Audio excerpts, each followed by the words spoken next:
The following report is from the AI Radio TV News Broadcast Network. Headline: What is déjà vu? A psychologist explains this common but creepy phenomenon. Byline by Anne Cleary. Lead: Psychologists are exploring this creepy feeling of having already lived through an experience before. Story: Yoko Ono once noted, "People respect wizards. But a witch, my God, we have to burn them." Have you ever had that weird feeling that you've experienced the same exact situation before, even though that's impossible?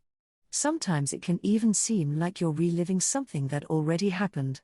This phenomenon, known as déjà vu, has puzzled philosophers, neurologists and writers for a very long time. Starting in the late 1800s, many theories began to emerge regarding what might cause déjà vu, which means already seen in French.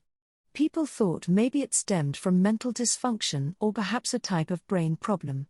Or maybe it was a temporary hiccup in the otherwise normal operation of human memory. But the topic did not reach the realm of science until quite recently. Moving from the paranormal to the scientific. Early in this millennium, a scientist named Alan Brown decided to conduct a review of everything researchers had written about déjà vu until that point.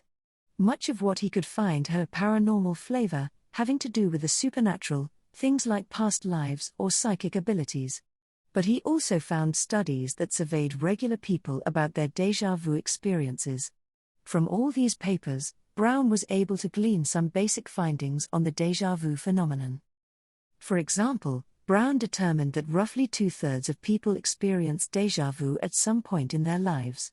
He determined that the most common trigger of déjà vu is a scene or place, and the next most common trigger is a conversation. He also reported on hints throughout a century or so of medical literature of a possible association between déjà vu and some types of seizure activity in the brain. Brown's review brought the topic of déjà vu into the realm of more mainstream science, because it appeared in both a scientific journal that scientists who study cognition tend to read, and also in a book aimed at scientists. His work served as a catalyst for scientists to design experiments to investigate déjà vu. Testing déjà vu in the psychology lab. Prompted by Brown's work, my own research team began conducting experiments aimed at testing hypotheses about possible mechanisms of déjà vu. We investigated a near-century-old hypothesis that suggested déjà vu can happen when there's a spatial resemblance between a current scene and an unrecalled scene in your memory. Psychologists called this the Gestalt familiarity hypothesis. For example, imagine you're passing the nursing station in a hospital unit on your way to visit a sick friend.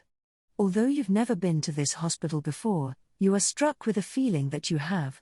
The underlying cause for this experience of déjà vu could be that the layout of the scene, including the placement of the furniture and the particular objects within the space, have the same layout as a different scene that you did experience in the past. Maybe the way the nursing station is situated, the furniture, the items on the counter, the way it connects to the corners of the hallway, is the same as how a set of welcome tables was arranged relative to signs and furniture in a hallway at the entrance to a school event you attended a year earlier. According to the Gestalt familiarity hypothesis, if that previous situation with a similar layout to the current one doesn't come to mind, you might be left only with a strong feeling of familiarity for the current one.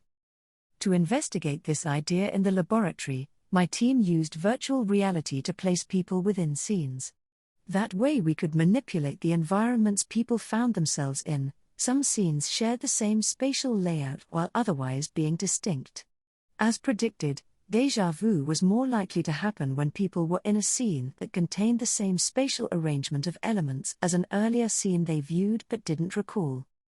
This research suggests that one contributing factor to déjà vu can be spatial resemblance of a new scene to one in memory that fails to be consciously called to mind at the moment.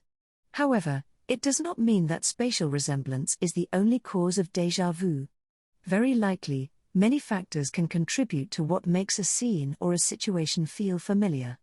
More research is underway to investigate additional possible factors at play in this mysterious phenomenon.